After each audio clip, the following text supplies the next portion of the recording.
कलवरी के क्रूस पर था, और उस क्रूस पर जब वो था तो आपको मालूम है रोमी साम्राज्य की एक प्रथा थी, जो क्रूस पे चढ़ाए जाते थे उनकी हड्डी तोड़ी जाती थी। जैसे बलि पशु जो फसह का मेमना था उसकी कोई हड्डी तोड़ी नहीं जाएगी, ये एक हिदायत थी या एक बात थी। इस तरीके से यीशु मसीह की कोई भी हड्डी तोड़ी नहीं गई।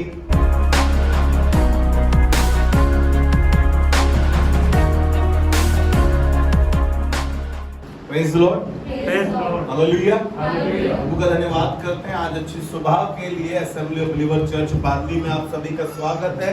एक और अच्छी बात हम खुदा के कलाम से सीखेंगे, और मैं विश्वास करता हूँ आज की सुबह आपके लिए एक बरकत की बात ठहरेगी, एक आशीष का कारण ठहरेगी, और हम एक गहरी बात को समझने की कोशिश करेंगे आज, ताकि मैं और आप उस बात को समझ सके जो फसह का पर्व है और फसह का मेमना है। Praise the Lord.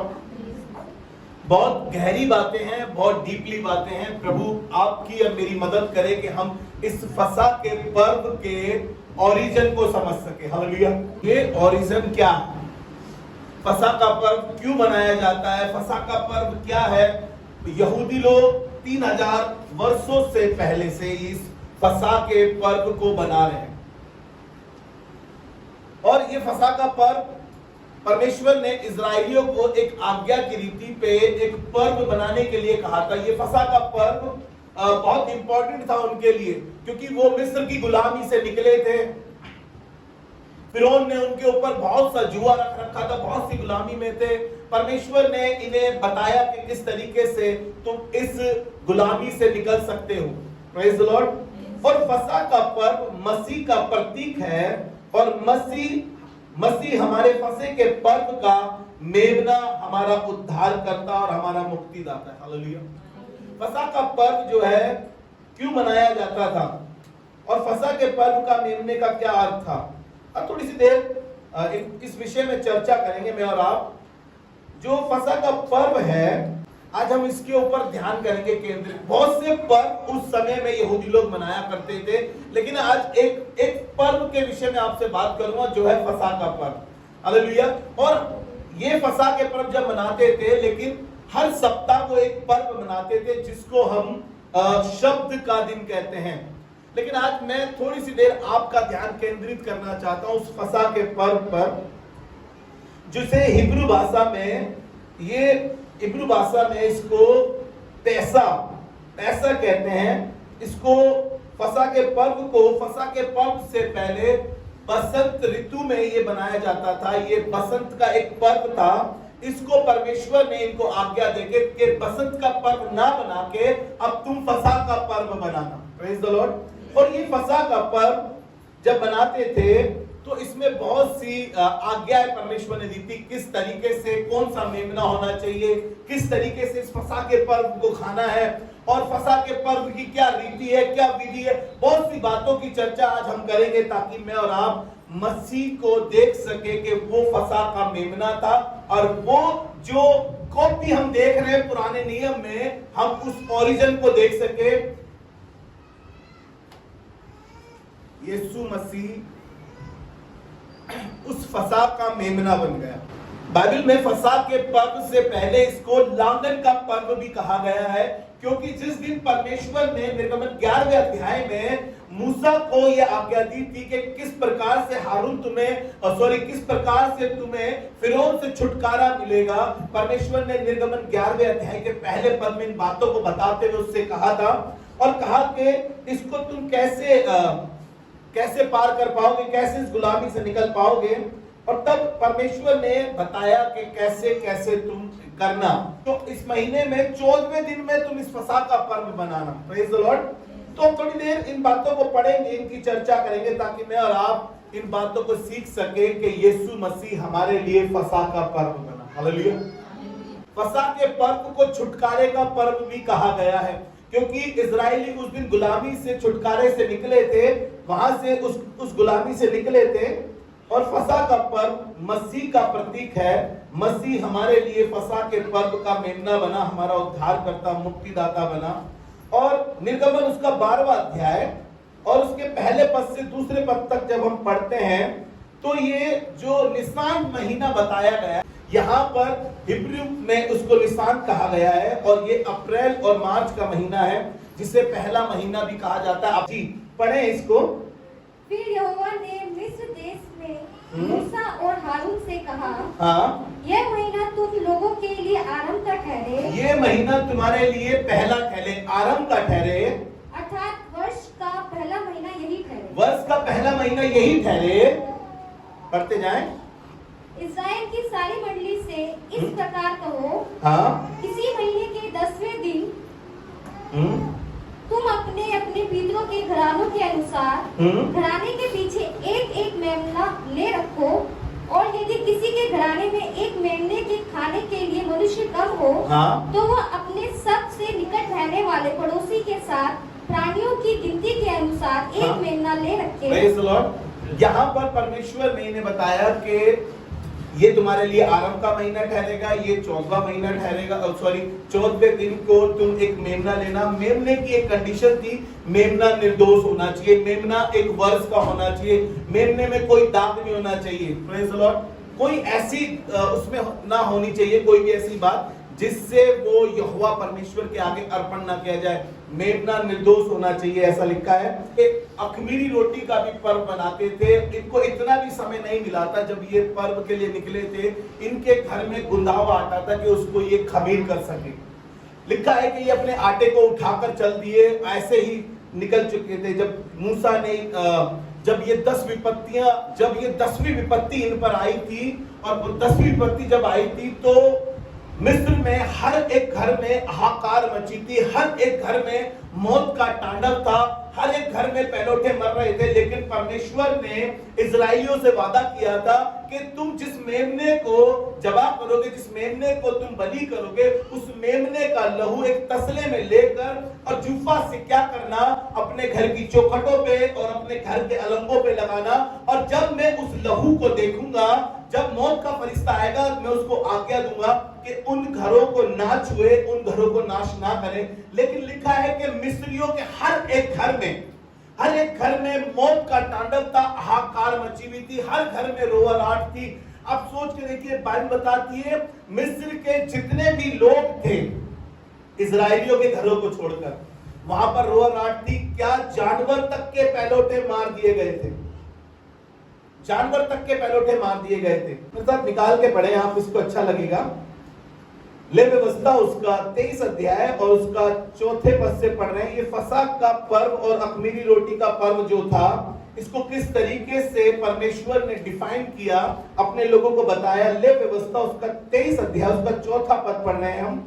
फिर यहोवा के पर्व जिनमें से एक एक के ठहराए हुए समय में तुम्हें पवित्र सभा करने के लिए प्रचार करना होगा, वे यह है, पहले महीने के 14वें दिन को गोधूली के समय यहोवा का फसह हुआ करे, और उसी महीने के 15वें दिन को यहोवा के लिए अख़मीरी रोटी का पर्व हुआ करे। Praise the Lord. ये 2 पर्व बताए गए हैं, और आगे पढ़ेंगे तो पढ़ें इसको। उसमें तुम 7 दिन तक अख़मीरी रोटी खाया करना। हाँ। उनमें से पहले दिन तुम्हारी पवित्र सभा हो। हाँ। और उस दिन परिश्रम का कोई काम ना करना। हाँ। पर 7वें दिन तुम यहोवा को हव्य चढ़ाया करना, और 7वें दिन पवित्र सभा हो, उस दिन परिश्रम का कोई काम ना करना। इसी की पुस्तक उसका 28 अध्याय उसके 16-17 पद को पढ़ेंगे। फिर पहले महीने के 14वें दिन यहोवा का फसह हुआ करे, और उसी महीने के 15वें दिन को पर्व अख़मीरी रोटी का पर्व मनाया गया। Praise the Lord. ये 2 पर्व एक साथ जोड़ दिए गए हैं, इन दोनों पर्वों को एक साथ जोड़ दिया गया परमेश्वर ने। लेकिन मैं आपको वहां तक ले जाना मांगता हूं जो ओरिजिन है, हालेलुया, ताकि मैं और आप फसह के पर्व के बारे में जान सके, फसह के मेमने के बारे में जान सके। अगर हम यहीं उलझे रह जाएंगे, क्योंकि इजराइलियों को यह कहा गया था कि तुम इसी रीति से हर साल ऐसा ही करना, क्योंकि परमेश्वर ने तुम्हें उस गुलामी से निकाला था, ये मेरी यादगारी में तुम फसह का पर्व मनाना।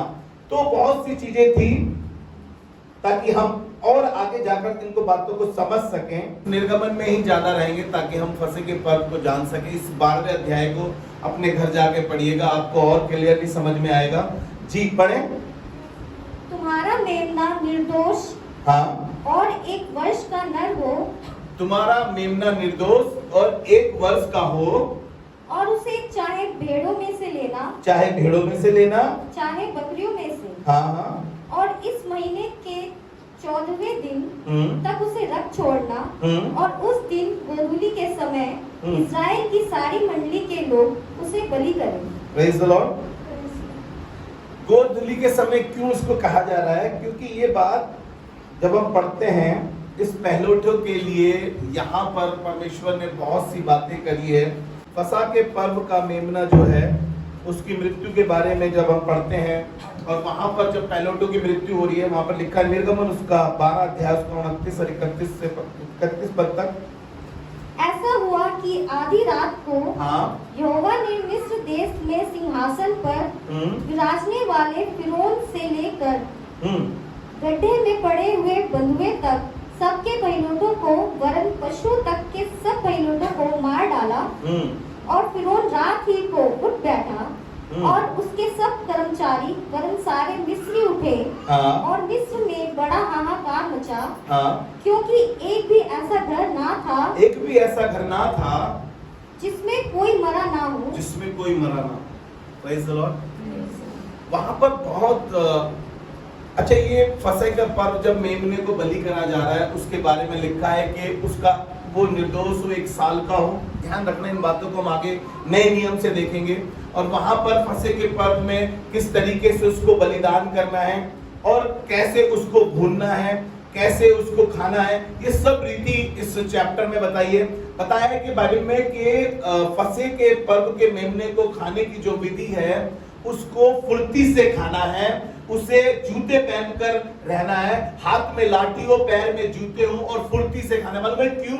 क्योंकि गुलामों के पैर में जूते नहीं होते थे। जूते पहनने का मतलब गुलामी से छुटकारा। Praise the Lord.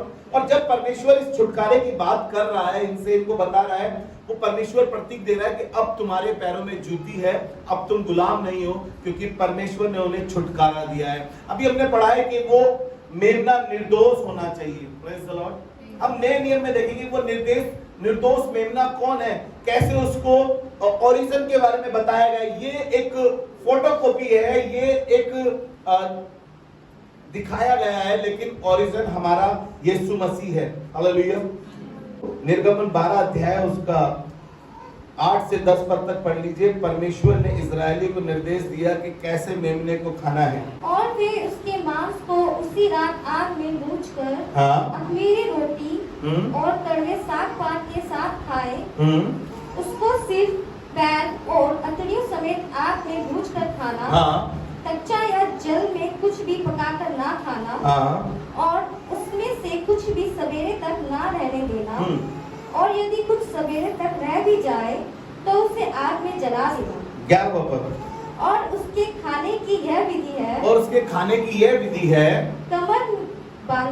कमर बांधे, पाँव में जूती पहने, और हाथ में लाठी लिए, उसे फुर्ती से खाना, वह तो यहोवा का पर्व होगा। फुर्ती से खाना और ये सब चीजें ऐसी करना। चलिए हम थोड़ी देर उस ओरिजिन के पास चलते हैं अब, और जाने के पौलुस प्रेरित ने जब यीशु मसीह के फसह के पर्व के बारे में बताया और किस तरीके से यीशु मसीह ने फसह के पर्व के बारे में बताया है।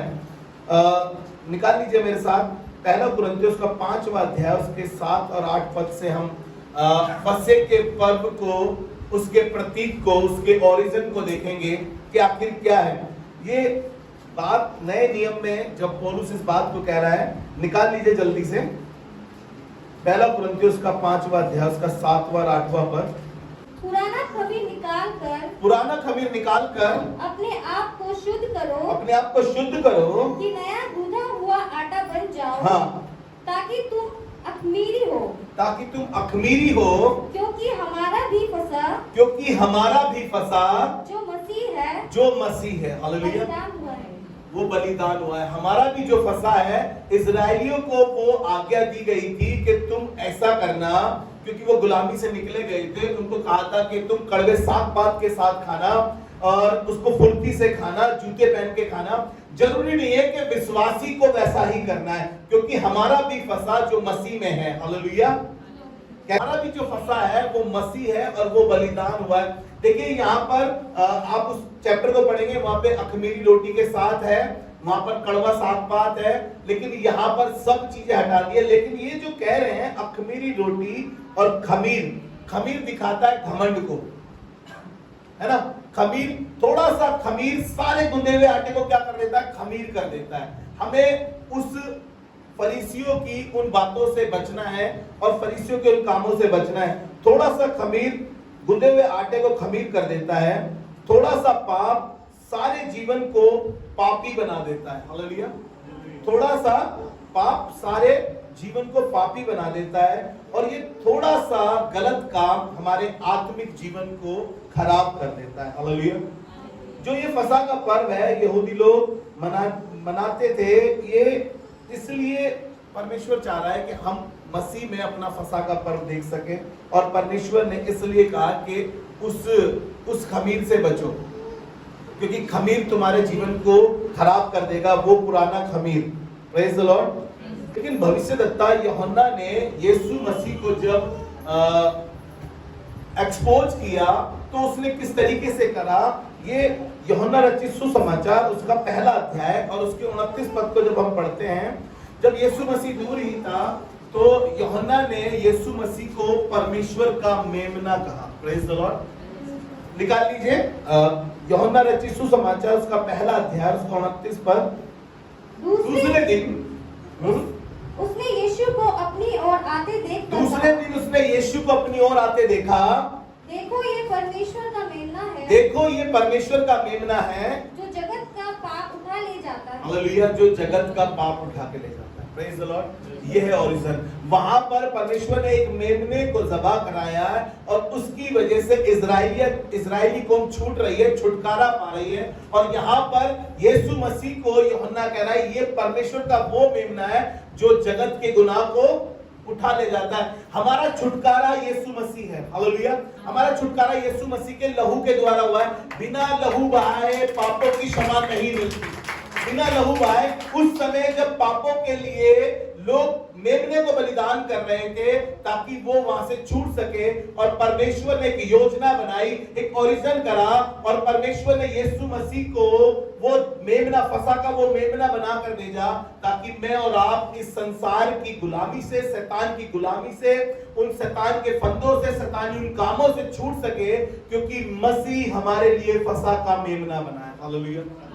जरूरी है कि हम जान सके कि अब हमें मेमने को बलिदान करने की जरूरत नहीं है। आज भी बहुत सी कौमें ये सोचती हैं कि बलिदान करना जरूरी है। अभी हाल ही में लोगों ने बहुत से बकरे काटे हैं, और मैं बताना मांगता हूं, बाइबल बताती है, इब्रानियों की पत्री बताती है, अब पापों के बलिदान के लिए कोई भी बलिदान बाकी नहीं रहा, क्योंकि यीशु मसीह ने अपना बलिदान दे दिया। हालेलुया।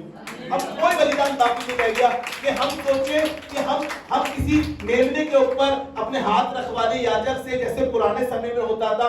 याजक मेमने पे हाथ रखता था, पापी गुनहगार पर हाथ रखता था, और वो पाप सारे मेमने पे डालकर या तो मेमने को जंगल में छोड़ दिया जाता था, या मेमने को बलि कर दिया जाता था, और यहोवा की सुगंध उसको चढ़ाई जाती थी। लोगों को लगता था कि लोगों के पाप क्षमा हो गए। लेकिन यशायाह इस बात को लिखते हुए कहता है कि मैं आगा गया हूं तुम्हारी इन बलियों से।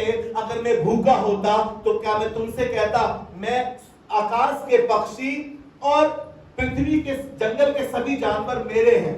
मैं भूखा होता तो क्या तुमसे कहता अघा गया हूं।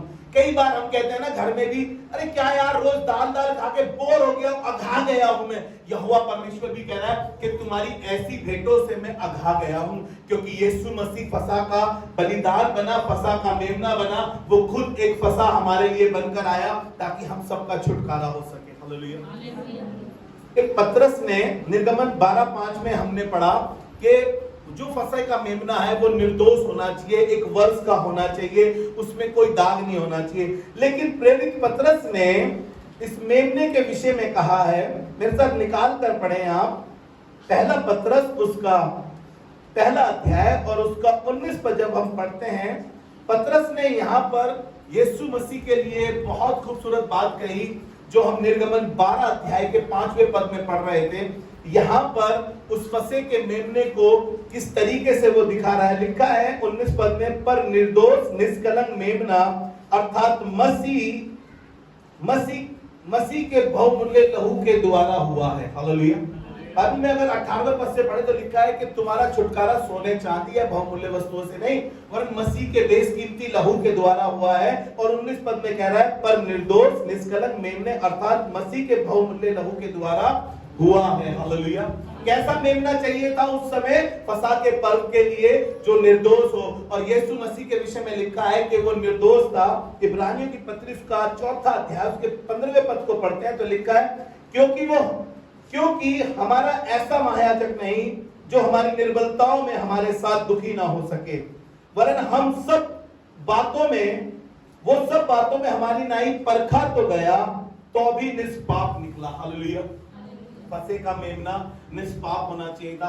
यीशु मसीह में कोई भी दाग नहीं था, किसी भी प्रकार की बुराई नहीं थी, इसलिए वो फंसा का मेमना बना। इसलिए मेरा और आपका छुटकारा हुआ है। जरूरी नहीं है कि हम बातों में तर्क वितर्क करें और फंसे का पर्व बनाएं। क्या हमारे लिए वो पर्व बनाना जरूरी है? नहीं। यीशु मसीह, जैसे पौलुस प्रेरित ने कहा, यीशु मसीह हमारे लिए फंसा का पर्व बना और हमारा भी फंसा यीशु मसीह है और वो बलिदान हुआ है। हालेलुया। जरूरी है कि हम जाने यीशु मसीह, जितने भी बाइबल के पेज हैं, एक एक पेज पे यीशु मसीह है। क्योंकि बाइबल बताती है, इब्रानियों की पत्री उसका 8वां अध्याय उसका 13वां पद लिखा है, क्योंकि वो आज कल और युगान युग एक सा परमेश्वर है। वो कभी नहीं बदलता, वो था, वो है और वही हमेशा रहेगा। हालेलुया। वो फसह का मेमना कोई और नहीं, परमेश्वर ने ऐसा इंतजाम किया और वो फसह का मेमना यीशु मसीह बना। हालेलुया। क्योंकि वो निर्दोष था। यहीं पर प्रकाशित वाक्य में जब यूहन्ना यीशु मसीह को मेमने के रूप में दिखाता है तो देखिए यहाँ पर एक खूबसूरत बात लिख रहा है। प्रकाशित वाक्य उसका 5वां अध्याय और उसके 6ठे पद को जब हम पढ़ते हैं, तब मैंने उस सिंहासन और चारों प्राणियों और उन प्राचीनों के बीच में मानो एक वध किया हुआ मेमना खड़ा देखा। कैसा देखा? वध किया हुआ मेमना देखा। हालेलुया। जब वेदी पर मेमने को रखा जाता था, याजक लोग उस मेमने को बलिदान के लिए जब लाते थे, बलिदान याजक नहीं करते थे, घर के लोग ही करते थे। घर का मुखिया बलिदान करता था। वहां पर बहुत से मेमने अपने अपने लिए लोग लेकर जाते थे और मेमनों के गले में सब अपने अपने नाम की पट्टी, अपनी चिट्ठियां डालते थे ताकि वो मेमना किसी का मिल ना जाए, कोई किसी और के मेमने का बलिदान ना कर दे। यीशु मसीह के क्रूस पर भी एक नाम लिखा गया था। Praise the Lord. वो और 3 भाषाओं में वो नाम लिखा गया और मैं पढ़ रहा था एक भाषा में जब उसका नाम लिखा गया था। और हर यहूदी लोग क्या करते थे, पहला वर्ड निकाल लिया करते थे आगे का और उसको जोड़ देते थे। और यीशु मसीह की क्या लिखा था? हिब्रू में जब निकाला तो यहोवे लिखाया। गोधुली के समय में मुखिया लेकर जाता था, मुखिया का काम था ये। और यहोवा परमेश्वर ने अपने मेमने को बलिदान करा और उस यीशु मसीह की तख्ती पर भी जब हिब्रू भाषा में हम देखते हैं तो यहोवे लिखा हुआ था। हालेलुया। मैं पढ़ रहा था बहुत सारी चीजों को, लेकिन मैं बताना मांग रहा हूं आपको, यीशु मसीह फसह का मेमना है और फसह का पर्व यीशु मसीह के लिए था और यीशु मसीह ने उस फसह के पर्व को पूरा भी किया है। हालेलुया। और लिखा है कि वध किया हुआ मेमना खड़ा देखा। कैसा मेमना देखा? वध किया हुआ। आगे पढ़े इसको।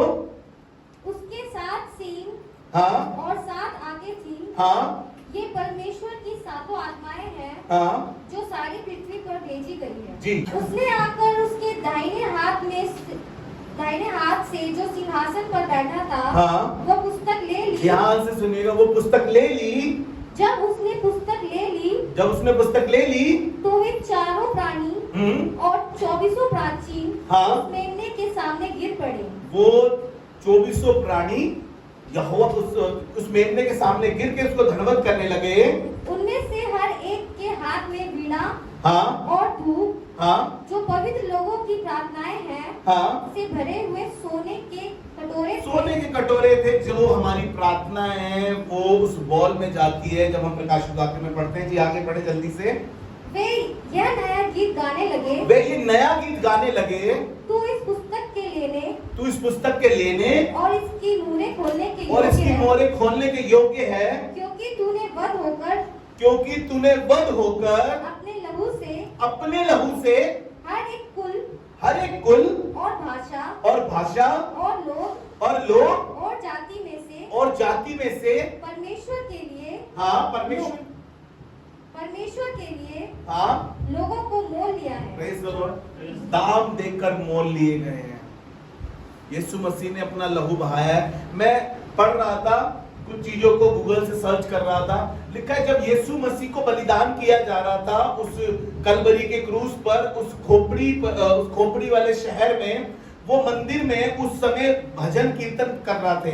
जब यहूदी लोग पर्व बनाते थे और उस पर्व में जब मेमने को बलिदान करते थे, वहां पे गीत गाया करते थे। और मंदिर में उस समय जब यीशु मसीह को क्रूस पर चढ़ाया जा रहा था तो वहां पर भजन हो रहे थे। और लगभग जो हम दोपहर पढ़ते हैं, वहां पर यीशु मसीह को जो तीसरे पहर में जब यीशु मसीह ने अपनी सांसें छोड़ दी, अपने प्राण त्याग दिए, और लिखा है कि मंदिर में मेमनों के लहू से वेदी भर जाती थी, खून से, और उस खून को याजक लोग और कुछ लोग मिलकर सफाई करते थे। और यीशु मसीह को जब कलवरी क्रूस पर चढ़ाया गया था, एक व्यक्ति ने उसको भाला मारा और उस भाले में से खून और पसली से पानी निकल रहा था, और मंदिर से लहू और पानी को धोया जा रहा था। उस लहू को जब पानी से धोया जा रहा था तो वहां से वो लहू और पानी निकल रहा था।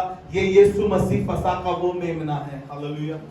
सेम पूरी चीजें सब सेम हो रही है। मैं कुछ टाइम बाद आपसे बात करूंगा, अगले हफ्ते इस विषय में बात करेंगे। जब ये फसह का पर्व पूरा हो गया तो उन्होंने एक बड़ा भोज करा था और एक बड़ी इजाफत रखी थी। उस रोटी के विषय में मैं बात करूंगा अगले हफ्ते उस विषय में। लेकिन आज जो बात करना मान रहा हूं कि यीशु मसीह फसह के पर्व का ना ही सिर्फ मेमना था, वो फसह का पर्व उसी के लिए था और ताकि वो संसार के लोगों को शैतान से छुटकारा दे सके। आज भी हम गरीबी से, बीमारी से यीशु के नाम से छुटकारा पाते हैं। हम कई बार क्लेम करते हैं, तेरे कोड़े खाने से, तेरे लहू बहाने से मैं चंगा हुआ हूं। हालेलुया। वही बात आज मैं आपको बताना मांगता हूं। यीशु मसीह फसह का पर्व हमारे लिए बना वो मेमना। प्रकाशित वाक्य उसका 13वां अध्याय और उसका 8वां पद, यहाँ पर मेमने के जीवन की एक पुस्तक है। जी पढ़ें। पृथ्वी के वे सब रहने वाले जिनके नाम उस मेमने के जीवन की पुस्तक में लिखे नहीं गए। किसके अंदर? उस मेमने के जीवन की पुस्तक के अंदर लिखे नहीं गए, जो जगत की उत्पत्ति के समय से। हाँ, देखिए कैसे था ये मेमना जगत की उत्पत्ति से पहले से था। और जीवन की पुस्तक का नाम जो है उस मेमने की पुस्तक में ही आना है। जी पढ़ें। जो जगत की उत्पत्ति के समय से घात हुआ है। हाँ, देखिए जगत की उत्पत्ति से पहले घात हुआ है। जब वो जगत की उत्पत्ति से पहले घात हुआ है, जब हम देखते हैं आदम को कपड़े पहनाए गए तो वहां पर कुछ बलिदान हुआ है। जब हम देखते हैं इसाक को अब्राहम बलिदान करने ले गया था, वहां पर एक मेमने का जिक्र है। और ये वो मेमना है जो जगत की उत्पत्ति से पहले घात हुआ है। हालेलुया। लोग फसह का पर्व बना रहे थे, यहूदी लोग बना रहे थे। वो आज भी यहूदी लोग इस बात का इंतजार कर रहे हैं कि यीशु मसीह आएगा, और यीशु मसीह आकर चला गया और अपना बलिदान दे दिया फसह के मेमने का। अब तो वो एज किंग आएगा और घोड़े पर सवार होगा और अपने लोगों को लेने आएगा। हालेलुया जी। यीशु मसीह ने कैसे फसह के पर्व को पूरा करा? चेलों ने एक दिन यीशु मसीह से पूछा कि तू फसह का पर्व कहां खाना चाहता है? निकाल के रखे मरकुस रचित सुसमाचार उसका 14वां अध्याय और उसके 12वें पद से पढ़ेंगे। यीशु मसीह की बड़ी चाहत थी, कहने लगा मैं क्रूस पे जाने से पहले, उस आज्ञा को मानने से पहले जो पिता ने मेरे लिए दी है, मेरा मन है कि मैं तुम्हारे साथ फसह खा सकूं। जी पढ़ें इसको 12वें पद से। अख़मीरी रोटी के पर्व के पहले दिन, अख़मीरी रोटी के पर्व के पहले दिन, जिसमें वे फसह का बलिदान करते थे, उसके चेलों ने उससे पूछा, तू कहाँ तू कहाँ चाहता है कि हम जाकर तेरे लिए फसह खाने की तैयारी करें। हम तेरे लिए फसह खाने की तैयारी करें। यीशु मसीह ने उनको बताया, देखो तुम पास के गांव में जाना, तुम एक व्यक्ति मिलेगा जो घड़े में पानी लेकर जा रहा होगा। अरे कौन आदमी घड़ा लेकर पानी भरने जाता है भाई? समझ रहे हैं आप?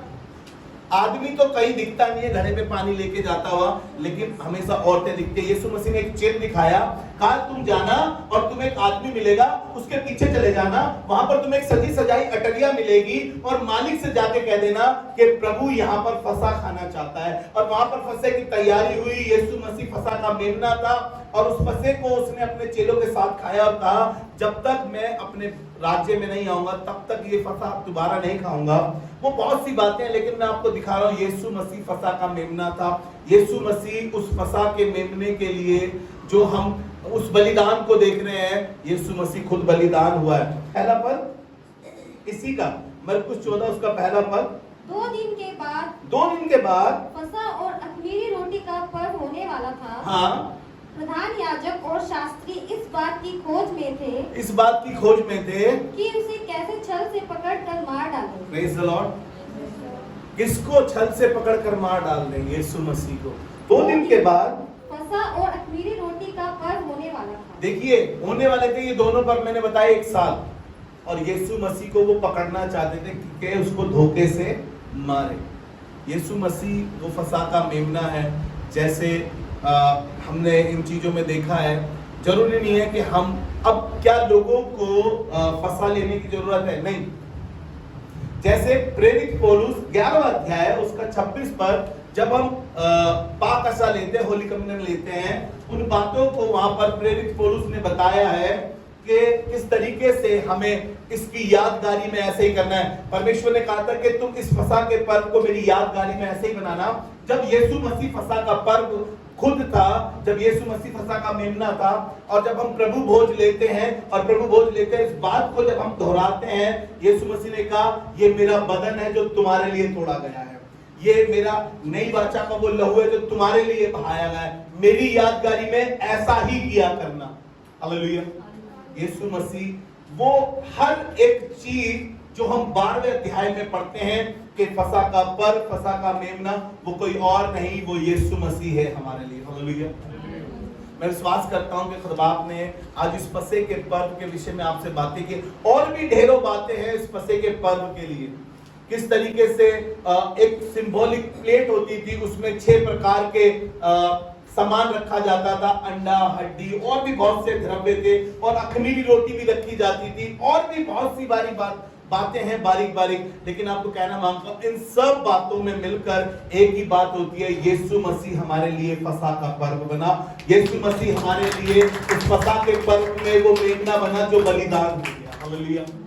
जरूरी जानना ये, हम तर्क वितर्क करते रहेंगे तो कभी हम उसके बलिदान को जान नहीं पाएंगे, क्योंकि यीशु मसीह हमारे लिए फसह का बलिदान हो गया। और अच्छी बात जो फसह के मेमने की थी, या यीशु मसीह जो फसह का मेमना था, उसके विषय में लिखा है इसी का 12वां अध्याय, निर्गमन 12वां अध्याय उसके 46 पद में ऐसा लिखा हुआ है, और उसका खाना एक ही घर में हो, अर्थात तुम उसके मांस में से कुछ घर से बाहर ना ले जाना, और बलि पशु की हड्डी तोड़ी ना जाए। Praise the Lord. यहाँ पर जब हम देख रहे फसह के जो फसह का मेमना है, उसकी कोई भी हड्डी तोड़ी ना जाए।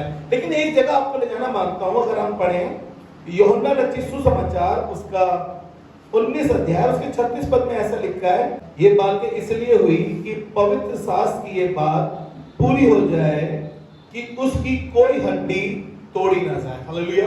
जब यीशु मसीह कलवरी के क्रूस पर था, और उस क्रूस पर जब वो था, तो आपको मालूम है रोमी साम्राज्य की एक प्रथा थी, जो क्रूस पे चढ़ाए जाते थे उनकी हड्डी तोड़ी जाती थी।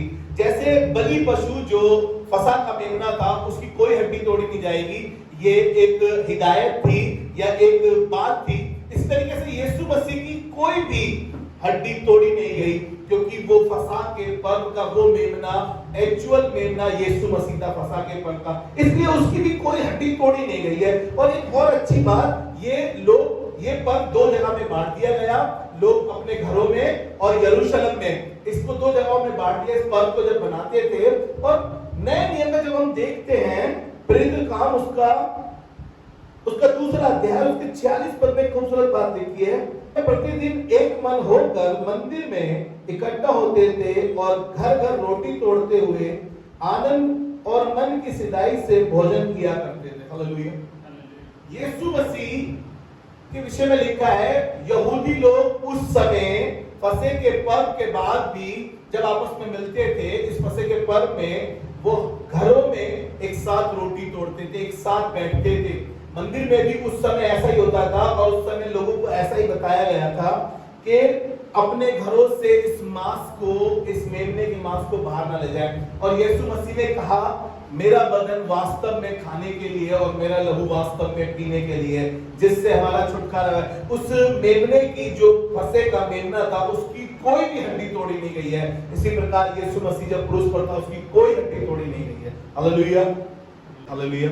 आइए दुआ मांगे खुदावंद से। खुदावंद धन्यवाद और शुक्रगुजारी करते हैं परमेश्वर प्रभु, और ये दुआ करते हैं खुदावंद यीशु मसीह कलीसिया में और उम्दा बातें हों, ताकि हम खुदावंद यीशु मसीह तुझे और जान सके। हमारी मदद कर खुदावंद यीशु मसीह, क्योंकि तू ही हमारे छुटकारे का कारण है, तू ही हमारा मुक्तिदाता है और तू ही हमारा उद्धार करता है। प्रभु धन्यवाद करते हैं कि तूने जीवन की पुस्तक में हमारा नाम लिखा है। और परमेश्वर प्रभु धन्यवाद करते हैं कलीसिया में और बेधारी आए और तेरे नाम से खुदावंद यीशु मसीह लोग मजबूत होते चले जाए, यीशु मसीह के नाम।